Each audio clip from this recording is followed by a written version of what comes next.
बागेची आत्मकथा मराठी निबंध। मी एक बाग आहे, फुलांची मैत्रीण, झाडांची सखी, पक्ष्याच्या निवाऱ्याची जागा अशी सुरुवात करताना माझ्या मनात अनेक भावना उसळून येतात।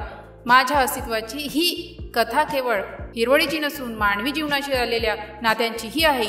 मी बाग जीवनाच्या प्रत्येक छटेला साक्ष आहे। कधी माझ्यातून हसतमुख फुले उमलतात तर कधी झाडांच्या सावलीत शांतता पसरते। पण आजच्या युगात माझं अस्तित्व धोक्यात आहे। माणसाच्या अविवेकी वागण्यामुळे माझ्या हिरवळीचा नाश होत आहे। तरीही मी आशेने पाहते की एक दिवस माझ्या सौंदर्याची कदर करणारे लोक जागे होतील। माझा जन्म एका छोट्याशा बियाण्यांपासून झाला। कोणीतरी माणूस माझ्यासाठी जमीन निवडली, मातीत बी रोवले आणि पाणी घातले। हळूहळू मी अंकुरित झाले, माझे झाड वाढले, फुले आली आणि मी एक सुंदर बाग बनले। माझ्या वाढीत अनेकांचा सहभाग होता, पाऊस, सूर्यप्रकाश, मातीची सुपीकता आणि माणसांची काळजी। झाडाला पाणी दिलं की जीवनाला हिरवळ दिली।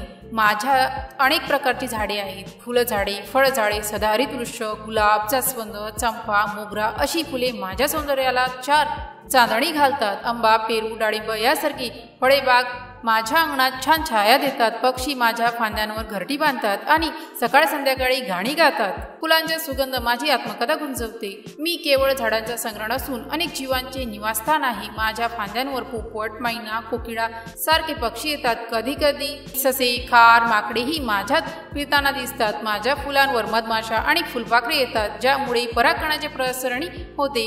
पक्ष्यांच्या किलबिलाटात बागेचे हृदय धडकते। माणसे माझ्याकडे विश्रांतीसाठी, मन प्रसन्न करण्यासाठी येतात। सकाळी योग करणारे, संध्याकाळी फिरायला येणारे, पुस्तके वाचणारे, सर्वांना माझी सावली आवडते। मुलं माझ्यात खेळतात, मोठे जण माझ्या फुलांचा सुगंधित विरंगुळा घेतात। बाग हीच खरी ध्यानाची जागा। आजकाल माझ्या अस्तित्वावर अनेक मोठे धोके आहेत। शहरीकरणामुळे बाग कमी होत आहे, प्लास्टिकचा कचरा, प्रदूषण, पाण्याची टंचाई यामुळे माझी हिरवळ नष्ट होत आहे। काही लोक माझ्या फुलांना तोडतात, झाडांना हानी पोहोचवतात। माणसांच्या हातात बागेचे कर्तव्य। काही जागरूक लोक माझे रक्षण करतात, ते वृक्षारोपण करतात, पाणी वाचवतात, स्वच्छता राखतात। शाळांमध्ये बागकाम शिकवले जाते, ज्यामुळे लहान मुलांमध्ये झाडांबद्दल प्रेम निर्माण होते। एक झाड लावा, एक जीव वाचवा।